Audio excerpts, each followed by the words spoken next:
রাসূল সাল্লাল্লাহু আলাইহি সাল্লামের ছোট্ট ছেলেগুলো দুনিয়া থেকে বিদায় হয়ে গেল। ছোট ছোট ছেলেগুলো বাঁচে না, মারা যায়। সিদ্ধান্ত কার? বলেন, সিদ্ধান্ত কার? হায়াত কার কখন আছে কেউ আমরা জানি না। মালাকুল মউত প্রতিদিন একটা মানুষের দিকে 5 বার তাকায়। মালাকুল মউত নিজেও জানে না, 1 মিনিট আগেও জানে না তার কি মৃত্যু হবে কি হবে না। আল্লাহর ফয়সালা হয়ে গেলে কুল্লু নাফসিন যায়িকাতুল মউত, রূহটা টান দিয়ে বের করে ফেলা হয়। ছোট ছোট ছেলেগুলো মারা গেল, কাসেম মারা গেল, ইব্রাহিম মারা গেল। একজন করে সন্তান এভাবে যখন দুনিয়া থেকে বিদায় হয়ে যায়, মক্কার আবু জাহেল সে বলতে শুরু করে দিল, ওই দেখো মুহাম্মদের একটা ছেলেও বাঁচে না, মুহাম্মদ হলো নির্বংশ। নাউজুবিল্লাহ বলবেন না? মুহাম্মদের ছেলে বাঁচে না, মুহাম্মদের বংশটা হলো নির্বংশ, বংশ টিকবে না। আল্লাহ পাক রব্বুল আলামিন আয়াতে কারিমা নাজিল করে দিলেন, ইন্না আ'তাইনাকাল কাউসার। পড়েন, ইন্না আ'তাইনাকাল কাউসার ফাসাল্লি লিরাব্বিকা ওয়ানহার ইন্না শানিআকা হুয়াল আবতার। আল্লাহ আয়াত নাজিল করে জানা দিলেন, ও নবী, আমি আপনাকে কাউসার দান করেছি, আকা হুয়াল আবতার। সর্বশেষ আল্লাহ কি বললেন শুনেন। প্রথম বললেন, ইন্না আ'তাইনাকাল কাউসার, নিশ্চয়ই আমি আপনাকে কাউসার দিয়েছি। কাউসার, কাউসারটা কি? এত বড় একটা নিয়ামত, এত বড় একটা নিয়ামত। কাল কিয়ামতের ময়দানে সূর্য যখন মানুষের মাথার 3 ইঞ্চি উপরে থাকবে, সূর্যের গরমে মানুষের মগজগুলো টকবক করে শরীর থেকে গলে গলে পড়ে যাবে। জান্নাতের একটা নহরের নাম হলো হাউজে কাউসার। সুবহানাল্লাহ। জান্নাতের একটা নহরের নাম, শরবতের নাম হাউজে কাউসার। হাউজে কাউসার, এই পানি যে ব্যক্তি একবার পান করবে 40 বছর পর্যন্ত তার পিপাসা লাগবে না। এই পানিটা হলো দুধের থেকে সাদা, মধুর থেকে মিষ্টি। একবার খাইলে 40 বছর পর্যন্ত মুখের মধ্যে মিষ্টি লেগেই থাকবে। সুবহানাল্লাহ। এবং এই হাউজে কাউসারের পানি পান করানোর জন্য আকাশের লক্ষ লক্ষ লক্ষ লক্ষ তারকারাজি যেমন হাউজে কাউসারের চতুর্পাশে এরকম লক্ষ লক্ষ গ্লাস পড়ে থাকবে উম্মতকে পানি পান করানোর জন্য। আল্লাহ পাক রব্বুল আলামিন বলছে, ইন্না আ'তাইনাকাল কাউসার। ও নবী, ওই জান্নাতের হাউজে কাউসারের মালিক আমি আল্লাহ আপনারে বানায়া দিলাম। আপনি যারে দিবেন সে পাবে, যারে দিবেন না সে পাবে। আছে না নাই? যারা দিবেন সে পাবে, যারা দিবেন না সে পাবে না। কিয়ামতের দিন রাসূলুল্লাহ সাল্লাল্লাহু আলাইহি ওয়াসাল্লাম বিলাইবেন, অনেক মানুষ চলে আসবে পানি খাওয়ার জন্য। রাসূল ফেরেশতারা এক হাউজে কাউসার থেকে ধরে টেনে টেনে নিয়ে যায়, বেঁধে বেঁধে নিয়ে যায়, পানি খাইতে দিবে না। ফেরেশতারা কেন তাদেরকে আজকে আমার কাছে আসতে দিচ্ছ না? রাসূল সাল্লাল্লাহু আলাইহি ওয়াসাল্লাম, ইয়া রাসূলুল্লাহ, আপনি চলে যাওয়ার পরে বিকৃত করেছে, ইসলাম মানে নাই, কোরআন মানে নাই, হাদিস মানে নাই, নবীর দিন কায়েমের আন্দোলন করে নাই।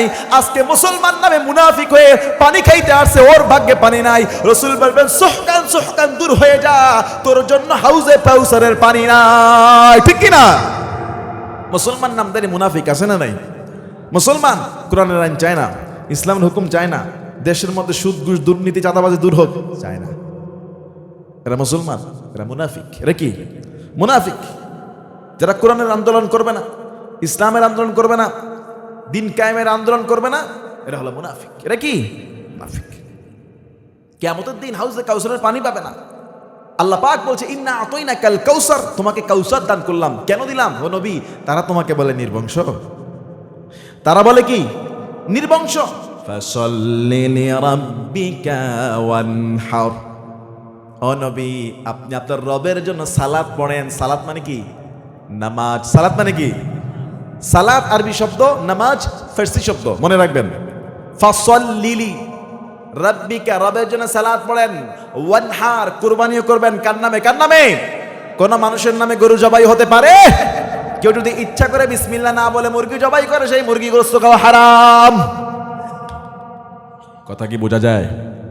কেউ যদি মুরগি জবাইয়ের সময় বিসমিল্লাহির রহমানির রহিম না বলে ইচ্ছা করে, আল্লাহু আকবার না বলে ইচ্ছা করে, তাহলে সেই গোশতটাও হারাম হয়ে যাবে। যেই জবাইয়ের মধ্যে আল্লাহর নাম নাই, সেই জবাইয়ের গোশত মুসলমানদের জন্য হালাল হতে পারে। হ্যাঁ, মাসালা আছে, যদি কেউ ভুলে যায় বলতে, ইচ্ছা করে বাদ দেয় নাই, ভুলে গেছে, তাড়াতাড়ি জবাই করে দিছে, তাড়াতাড়ি আল্লাহু আকবার বিসমিল্লাহ বলে নাই, কিন্তু সে মুসলমান জানে এটা বলা দরকার, ভুলে গেছে, জবাই করতে ফেলছে, হয়ে যাবে, হালাল হয়ে যাবে, আলহামদুলিল্লাহ। কিন্তু যাই না বুঝা আল্লাহু আকবার বলবো না, বিসমিল্লাহ মনে আছে বলবো না, জবাই করলাম, এই গোস্ত জবাই হবে, কিন্তু এই গোস্ত মুসলমানদের জন্য হালাল হবে। এই জন্য বলা হচ্ছে ফাসল্লি লিরাব্বিকা, আয়াতের অর্থ দেখেন, ফাসল্লি লিরাব্বিকা ওয়ানহার, সালাত পড়ো, কুরবানি করো একজনের জন্য, তিনি কে? আল্লাহর জন্য।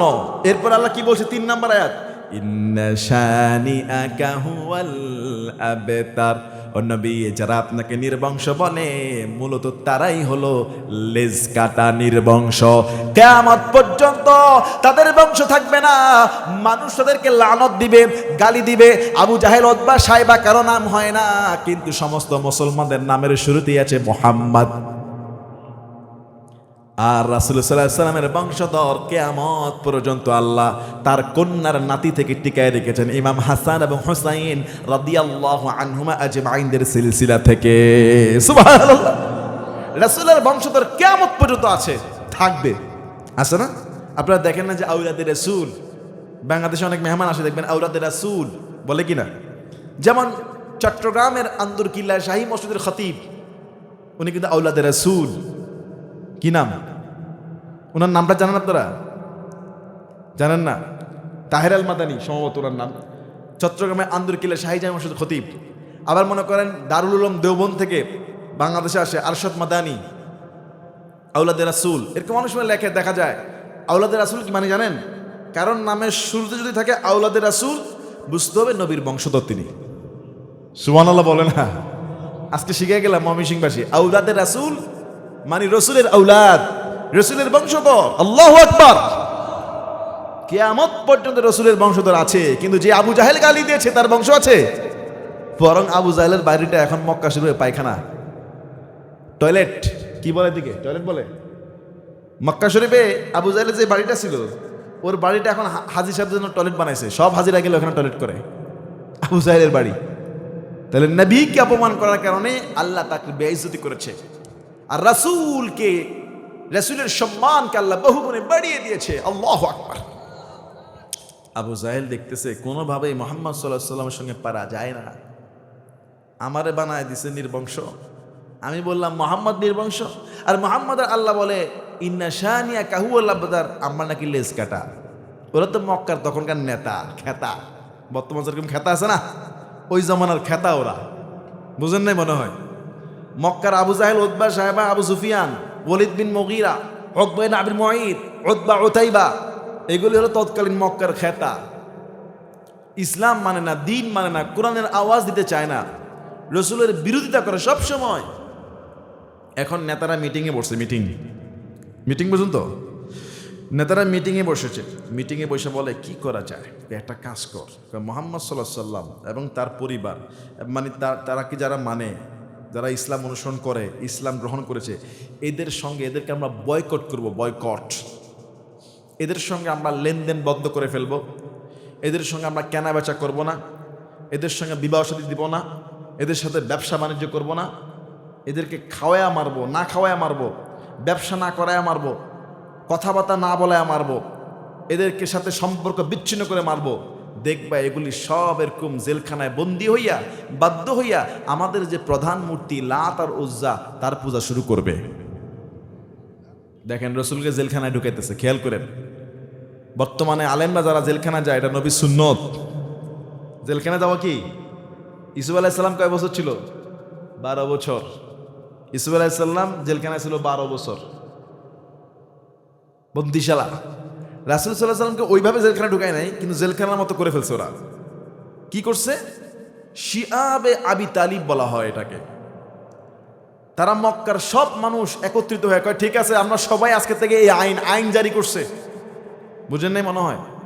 রাষ্ট্রপতি যেমন আইন জারি করে না, তো মক্কার নেতা সে রাষ্ট্রপতি আইন জারি করছে। কিভাবে? আইন লিখছে, একটা কাগজের মধ্যে লিখেছে বিসমি আল্লাহুম্মা। ওরা কিন্তু আল্লাহকে মানতো, আর দেবদেবীকে আল্লাহর কন্যা মানতো। বুঝেন নাই? আচ্ছা বলেন তো, আল্লাহর কি ছেলে আছে? আওয়াজ দিলেন যে আসতে, মেয়ে আছে? আল্লাহ কি বিবাহ শাদী করছে? তো ওরা বলে যে আল্লাহর ঘর বাইতুল্লাহ, আর বাইতুল্লাহর ভিতরে 360টি মূর্তি, এগুলি আল্লাহর কন্যা। অবস্থা দেখছেন? অথচ আল্লাহ বলছে লাম ইয়ালিদ ওয়ালাম ইউলাদ ওয়ালাম ইয়াকুল লাহু কুফুয়ান আহাদ। তিনি কাউকে জন্ম দেন নাই, কারো কাছ থেকে জন্ম নেন নাই। তার কোনো ছেলে নাই, মেয়ে নাই, বিবি নাই, স্ত্রী নাই, সন্তান নাই, পরিবার নাই। কিন্তু যারা খ্রিস্টান তারা বলে আল্লাহর স্ত্রী হলো মারিয়াম আলাইহিস সালাতু ওয়াস সালাম, আর ঈসা আলাইহিস সালাতু ওয়াস সালাম নাকি আল্লাহর ছেলে। ইহুদিরা বলে ওয়াকালাতিল ইয়াহুদ উযাইর ইবনুল্লাহ, ইহুদিরা বলে উযাইর আলাইহিস সালাতু ওয়াস সালাম আল্লাহর ছেলে। খ্রিস্টানরা বলে ঈসা আলাইহিস সালাতু ওয়াস সালাম আল্লাহর ছেলে। খ্রিস্টানরা বলে ঈসার মা মারিয়াম আলাইহিস সালাতু ওয়াস সালাম আল্লাহর বিবি। আর মক্কার মুশরিকরা বলতো দেবদেবী সব হলো আল্লাহর ছেলে মেয়ে। অথচ আল্লাহর কোনো বিবি নাই, ছেলে নাই, মেয়ে নাই, তাকে কেউ জন্ম দেন নাই, কারো কাছ থেকে তিনি জন্ম নেন নাই। দলিল লাম ইয়ালিদ, পড়েন লাম ইয়ালিদ ওয়ালাম ইউলাদ ওয়ালাম ইয়াকুল লাহু কুফুয়ান আহাদ। তিনি কারো কাছ থেকে জন্ম নেন নাই, কারো কাছে কাউকে তিনি জন্ম দেন নাই। আল্লাহু আকবার।